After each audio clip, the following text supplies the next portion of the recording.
when we feel fear, though, is when we have something brilliant, is when we have something novel, when we have something that only we can produce and put into this world, and it requires us to do it. Nobody can do it for we.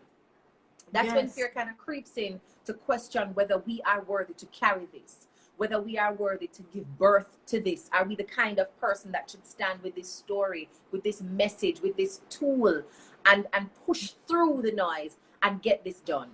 That's when fear starts to question our worthiness, when we're about to do what it is in our purpose and our destiny to do.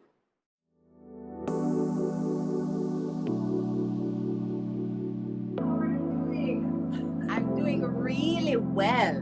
Good in all the areas that matter. Excellent. How are you? Excellent. Excellent. Excellent. So happy to see you, and thank you so much for accepting the invitation to be a part of this. Somebody saying they're really happy to be here. Me too. I'm really happy to be here. I'm glad to see the audience growing right now, because this is fruitful conversation. Thank you again, Stacey, for inviting me to be a part of this conversation and the life celebration that it is, because it's really a moment to commemorate. Absolutely. Thank you so much. All right, so listen now. We started off by just sharing a couple of stories around my journey and just the way that it has really birthed a lot of the things that I have created in my life. We talked about the book, right? And while the book is one of the things that has been birthed, we also talked about my intention cards, which you actually have posted.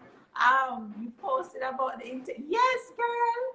Yes, I share a co-working space with Ali Matela. Okay. So she came in with them one day and just like, guys, come here, pick one for the morning. And she did that maybe 2 or 3 times. So every time she's in the office, she shares it with us. So I told her I absolutely have to get it. So since I have you here, where are the cards available? Amazon or sold locally? Okay, so both. So they're available on Amazon. I encourage persons that are overseas or not on the island, as I call it, to go to Amazon and get them there. The link is actually on the @Epic Intention Cards page. It's very straightforward, and we'll be posting all the links. And if you are local, all you have to do is DM me. I already have your info. So once you do that, we can get you set up. We take online transfers. And we do both curbside pickup as well as delivery. So you can literally stay at your house and get your intention cards, or if you want to do a drive-by. Yeah. Perfect. Absolutely. Perfect. Yes. All right, so I'll check out the website then, because I do have that link from the registration, the RSVP platform. Yes. Yes. Awesome. Oh, I saw somebody say they bought my book. Thank you. My email address is on the back of the book. So just send me an email and I'll share with you a very fresh tool that we're using, which is some writing and reflection prompts for guided journaling. So just check out the back of the book, send me an email and I'll share it with you. And if there's anybody here who already had the book, it's a new tool, so I know you don't have it yet. You can still send me an email. Excellent. And I'm so glad you raised that point, because not only is our conversation today going to be kind of touching on some of the things in the book, but we have a gift for you from Krystal that we'll talk about at the end of our conversation. Okay? So as our timer is ticking, one of the reasons why I reached out to Krystal to be a part of this discussion is because I really feel that Krystal taps into one of the areas that has, I think, most of us in its grips right now, and that is fear. And I have an interesting way that I view fear. It's kind of like the passenger that is always in the seat of the car. And it gets to, I get to choose how I interact with that passenger at any given point in time, right? And really, fear for me is a component of our brain because of the way that our brains are wired. And I know that a lot of what you talk about is for us to really become more aware in terms of how we are viewing the thoughts that we're having. And when we talk about kill fear, it's about those thoughts that we kind of buy into, right? And lose our power to. And coming into this discussion, I mean, can I tell you that the book is very vulnerable? It's a memoir, and it's about one of the most trying times in my life, a period of time, right? And there was a lot of fear in me putting out this book. And I'm pretty clear that it is in the moments where I got stuck in the thinking about the fear thoughts, I got stuck in the grips of those fear thoughts, that the book got delayed. I really feel that the bumps, yeah. That's exactly how fear works. I'm telling you, it's like it just, may have a thought, and it's just like, you know, we spend time with it, too much time with it, and a month pass and 2 months, and then you're sending us something to the publisher, and they're like, oh, I'm sorry, ma'am, so and so, and you're like, right? But it's that energy that goes along with it. So I really want you to share from that space of how you experience something fearful or a major fear time where you felt it really deep down, like I can say I was feeling it with this book, and how you overcame that struggle, because so many of us are experiencing our own, as I call it, personal pandemic right now. Yeah. You know what I wrote it in the book, what I found is that fear doesn't poach a dumb idea. Like when you have something fool to say, you'd never feel afraid to say it yet. When it dumb, when it not a consequence, nothing. It's not about to change the world. It's just blah. It's just one of the regular things that people do or say, like, hey, I'm gonna go to the gym. Like there's no fear around Jesus Christ. What's gonna happen when I go to the gym? No, it's an important life exercise, right? So you should be double thinking something like getting out of your house in the morning. But fear isn't operating on that plane where it looks at a basic concept and says, you are not worthy of going to the gym. It doesn't do that. It's probably a question of, can I afford it? How will I find time? Right? Can I get some clothes before I go to the gym? But it's never earth-shattering fear for most of us. When we feel fear, though, is when we have something brilliant, is when we have something novel, when we have something that only we can produce and put into this world, and it requires us to do it. Nobody can do it for you.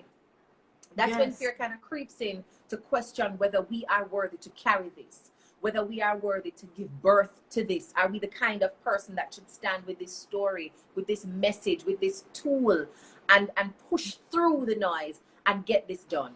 That's when fear starts to question our worthiness, when we're about to do what it is in our purpose and our destiny to do. So sometimes that's how you know that you're doing the right thing, because you have this thought, you have this idea, you have this vision, and all of a sudden you start to question, is this the right time? Am I competent? Do I have enough skill? Will people like it? Will they laugh at it? Will anybody support it? Will they think it's silly? That's when you start questioning it. But it's very rarely in the moment when you're about to do something dumb. So I always say to people, if you're starting to feel fearful before you take a leap, it's not because you can't make it across that precipice. It's not because you can't stretch your legs and stretch your body to meet that goal. It's because getting there requires changing who you are. So you're going to have to train for it, right? It's not the same old muscles you're going to be using. It's not the same old confidence that you had from high school. It's not the same old vibrations that you've been walking around with. You have to change who you are to become the person that reaches across that. And all it requires is really training. So if you can train the thoughts in your head, between your ears, to get on the game plan, then you win the battle. Because it's not that you can't learn a skill. It's not that you can't grow into somebody who jumps over a ledge. You can train to become that person, because other people do it, so you can do it too. But unless in your brain you come to the point of accepting that I can do this, and somebody like me is the kind of person who will do this. Somebody like me. Yes. Yeah, like me. We come from where we come from. We have my parents. We have my education. We have my skills. Somebody like me. I'm exactly the kind of person. There's nobody else who is more than the kind of person I am, and so more deserving. It is exactly me who's supposed to write this book. Because people like me write book. What am I supposed to do now to prepare and sharpen the skill? So a lot of us never stop to think through it that way. It becomes, my goodness, if I start doing this, people are going to find it uncomfortable because I'm going to share some things that they don't want me to share. So I don't want them to feel away, so I'm not going to do it. You can't stop doing so. Remember, you see that point right there, so? And then what make it worse, you know how the manifestation come now, Krystal? You see, that fear is one of the ones that literally took me like 3 years to release. Whoa. And you know when I released it? When the second publisher that I approached took me through so many ups and downs because they did not want to get into legal issues with other people worries about. So the same fear that the fear thought I was feeding into came right back around. I had the same fear. The publisher said it, and I said, but wait. I said, what is my story? So they were, the fear literally, it's like I attracted and validated that fear until I started to reprogram my mind. I said, no, but that don't have to exist like that. I have read many a memoir. I have read many all movie come out about people memoir. And I mean, let's do the thing and find a different publisher. And I found more than one publisher that was willing to publish my story. And I decided to do it on my own. Let me just do it myself. Right? That's the vibration, because this discomfort we have with upsetting the apple cart, making people uncomfortable, showing ourselves in a way that you know people feel like you have to explain it and you're not prepared to explain why you feel this way and why you're saying this. And because we're not prepared for the conversation, we don't try to prepare ourselves for it. We just don't want to have it at all. Right. And very often, once we have cleared that hurdle in our mind, if we establish what is the purpose for me doing this, why is it important that I say this, invest in this, take this road, stop doing this? Why does that matter? How does that connect me with what I feel in my soul? And if you're clear on how necessary it is for your soul, then you find all the reasons to stack on it now when other people try to talk you out of it. Because you've established the foundation. I'm not doing this because I feel like it this morning. It's not an emotion. I'm not doing this because I want to hype and flare up myself. I'm doing this because I feel as if I don't, I am cheating the world out of something. I'm dishonoring what God has asked me to do. It's I'm so not much serving bigger than just people you. the right way. So unless you start to see the other that gets some value and some benefit from what you're doing. And this is, we all know it, especially a parent knows it's hard for us to do something for ourselves. But give me somebody who I must do it for. All of a sudden, we're ready. We're ready. Because they need an advocate. They need a champion. They need a voice. They need encouragement. They need somebody on their team. And I'm going to be that person for them. We will always rise to the occasion of serving other people. So you have to ask yourself, how does this serve other people? How does this serve the world? What is the bigger vision that I am connected to? So you can come out of the small thinking and the small voice of fear and stand up into that greatness, that world-class greatness that is for Stacey. You're just going at it. Yes. So I found that once we establish that, all of the little trimmings then no feel no way again. And particularly for me, when you talk about my story, anytime I've been able to do something scary that I don't have all the skills for, I don't have years of experience doing it, I don't have a mentor who has done it that is guiding me to make me feel like I can do it. But I've always felt it important to do it because I see how it helps other people. Politics is one of those things. Nobody in my family heard me say it and went, go on, girl, you're just going to be amazing. Everybody started to panic. You know, we can't get no work, and it's go violent, and people are going to do this, and people are going to say this, and all the things that are just not going to happen again. Because politics in Jamaica just means one thing: tribalism and victimization and all of that. And if I get that, like my mom is concerned about me, and my partner is concerned about me, and my friends are concerned about me. But if I also get that obsessed with me, like what is Krystal's financial future going to look like? What is Krystal's professional future going to look like? If I get so consumed by me, I would only do the selfish thing, which is what me sure are going to work for me. Yes. But as soon as I start to think about who benefits from this, it's not me, because I can be just fine without doing the politics. But who can be better? Who can grow if I do this properly? Who can gain some independence if I do it this way? Who can be just motivated to become a bigger, better, brighter version of themselves and change their community, change the country, if I just step in and create some opportunity and connect some dots? And the minute I could identify the who, me and my disadvantages didn't matter so much anymore. Yes. And that has always been the only way that I get over fear every morning, because every morning is another thing. Every morning is a political crisis and a this and a that, and you just want to step back and say, all right, done. Right? Yeah. Can't bother. Too much. Yeah, like when I do this for, like why my WhatsApp have 150 message? Why? Why? Why people have cost me? But the water, well, I know me have the water. Why? What do I do for deserve this? Right? But then you ask yourself, but who benefits? Like if you advocate for this and if you push for this and if you are strident and consistent in driving for this, who benefits? Yes. And I can always tell who benefits. The old lady in our house who can't walk down a standpipe. So you have to push so that water gets into her house. Else she can't bathe and she can't wash, she can't flush her toilet. She's the one who benefits from that. And I have to keep remembering it. Keep remembering who benefits from that.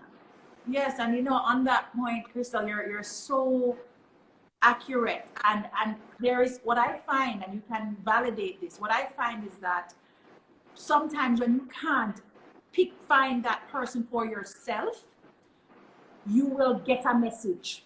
It's like the universe just says, like God just said, yeah, let me just remind you of who this is for. So like I'm working on this virtual event in my head. And I said, boy, I don't get to have my event. I don't know if anybody will come. I have all these women I want to ask. I don't think anybody going to show up. You know, like I have those thoughts. And then I get a message from one of my followers that they've been diagnosed. And in that moment, I'm like, oh, well, no, we're doing this. It's not a question anymore. Because you know, it's just not about me. It's not about me.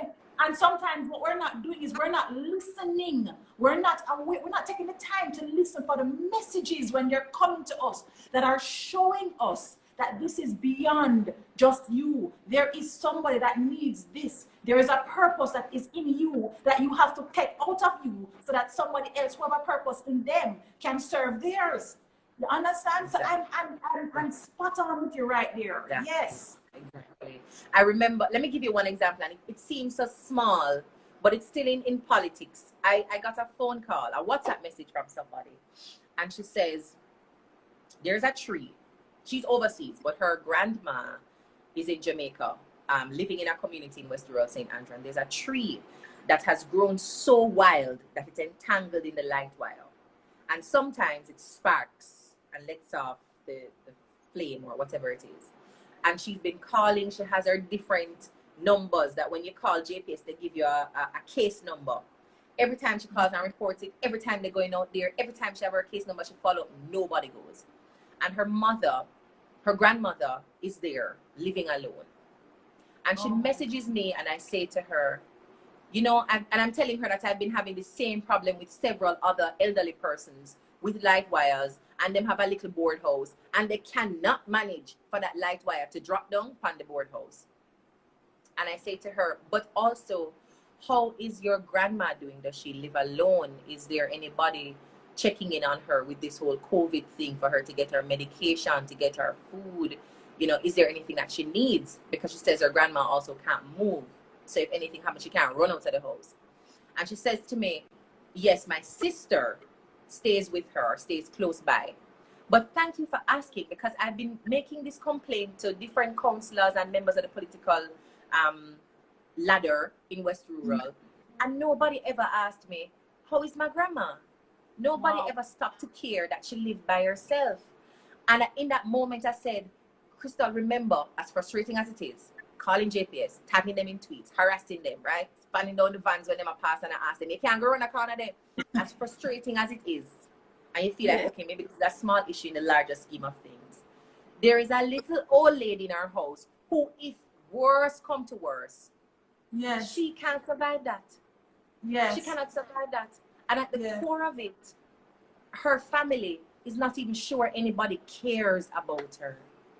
Like, cares enough about the whole woman to see it as more than just the light wire. That she can move, but she also needs help in other ways. And I said, that is what's missing from the politics. That is why you came into the politics. Do not forget that that is why you're here. So it's not just the light wire. It's to care about people. And ever so often when I'm feeling frustrated, I get a little message that helps to put me back on the right path and make all the other little frustrations not feel so bad. Yes, and the truth is that for all those little old women, the ones that it may seem insignificant to the wider public, it's a big deal to that one person. And that one person is a mother, is a grandmother, is a grand auntie, right? And being able to impact that one life has a ripple effect. Yes, yes. You know? Yes. So even in my experience and dealing with my illness and my depression and my divorce, right? Being able to work on my life, I know is having a ripple effect on my children. So even your kids, right? The ones born through you and the ones that you have inherited, they are all at the effect of your service. Yes. So your work for that little grandmother and for every other person that you are serving is also contributing to the ripple effect in those immediately connected to you. You know, the 6 degrees of separation, it's so real and we're feeling it now more than ever, because I'm sure that since we've been in this pandemic, that your message has gone from 100 to 200, right? Yes. Yes. So let's I think talk about go ahead. Go ahead. I was going to say, I wanted to talk about the book, because the book is actually one of the giveaways that we are going to be sharing. So tell us a little bit about. I see you're just excited over there. I am. So I wrote this book in 2017 to 18, and we launched it in September of 2018. I had my daughter a couple of weeks after the book launch.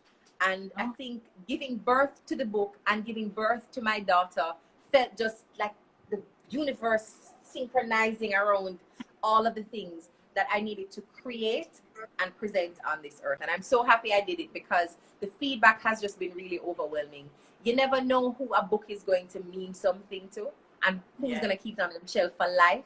One of the persons who bought the book, Kemoy Duhaney, she's actually on the live now. She showed me her book. She reads it over and over again. She has her little notes. It's tattered.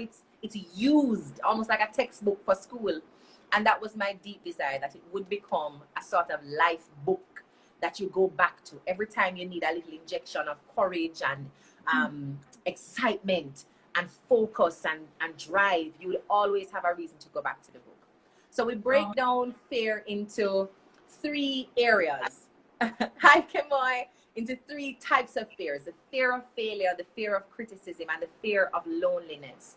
And I'm using stories from my own life, my own experience, which is only 20-something years of life, but thank God I've been paying attention to it. So I can reflect on how I've been doing, what I learned, and then even in writing, how I can unlearn some of the things that I have been living. And I talk about how I've had to transition from different spaces and different levels and peel off layers of myself in order to make sure that fear dies, so I can transition and move into the next zone of excellence.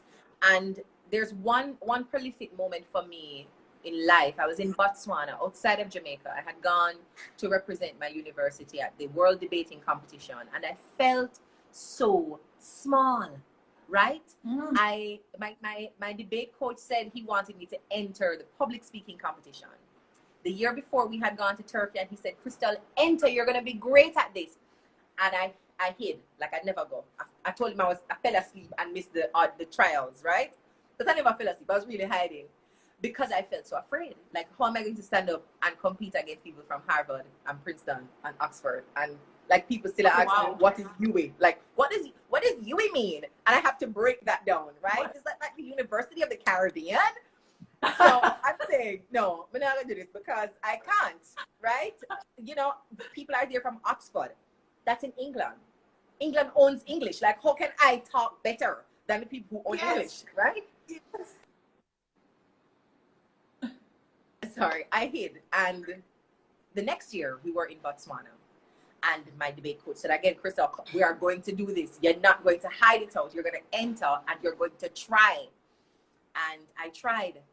And I won the competition. And even in the moment when I wanted to know, I was like I still couldn't believe it. And I come back to my coach and I remember saying, I can't believe it. I can't believe it. And he's looking at me with a mixture of pride and a little bit of impatience. And he says to me, Krystal, your playing small does not serve the world. So I want you to come out of that zone where you're too little to have gotten this. It don't help anybody when you behave this way. And I was like, well, come at me, coach. Your playing small does not serve the world. Can we just say that?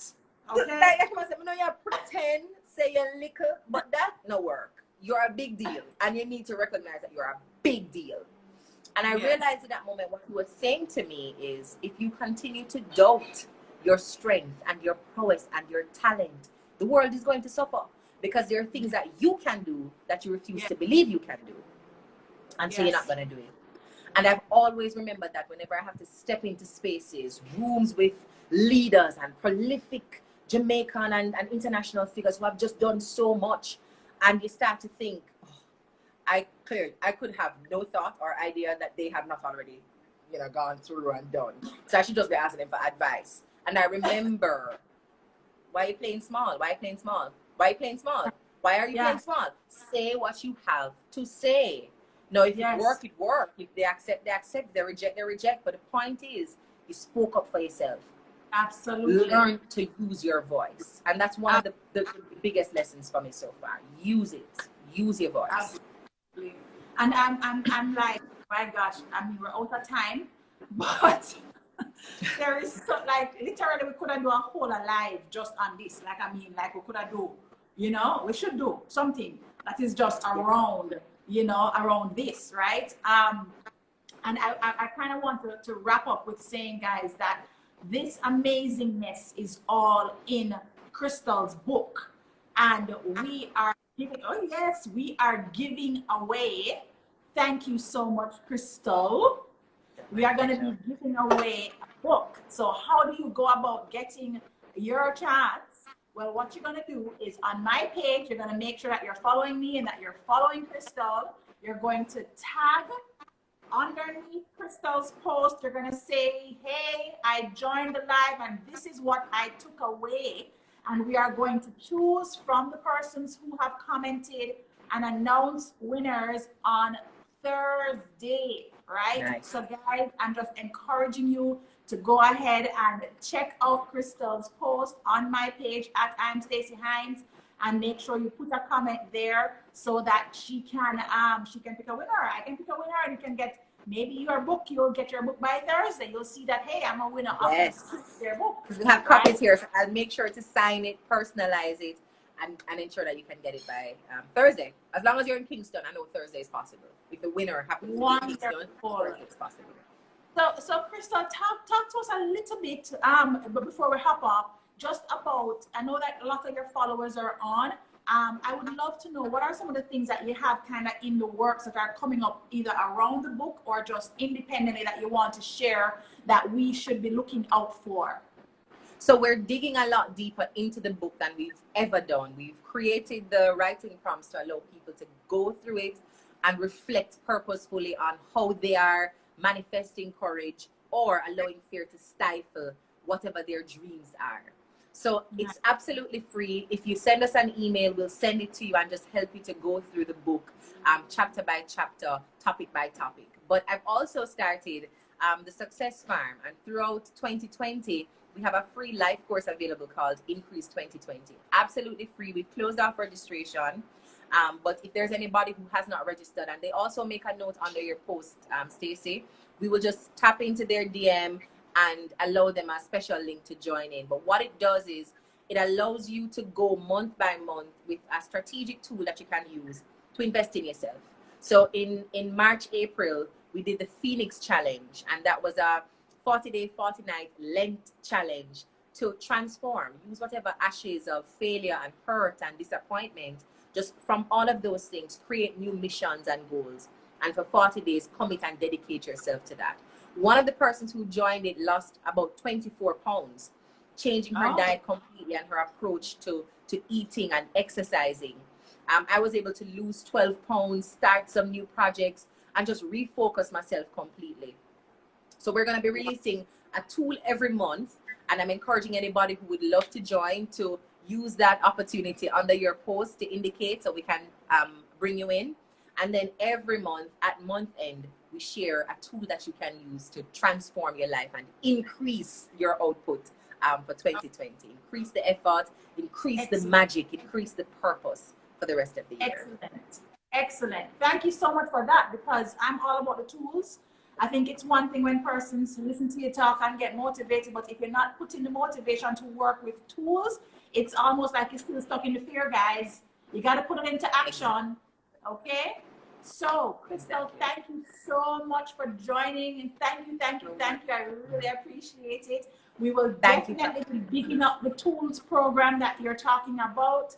Definitely sharing around fear and encouraging persons to get the book. All right? Messaging. So the book is available at Mega Mart, island-wide. Okay. So any Mega Mart store, just go into the pharmacy and you can get a copy. And also, it's on Amazon. So if you're overseas, you can buy it on Amazon. We have something really special that we're working on for Mother's Day with the book. We're partnering with Mega Mart for something super awesome. So you can look out for more information on that.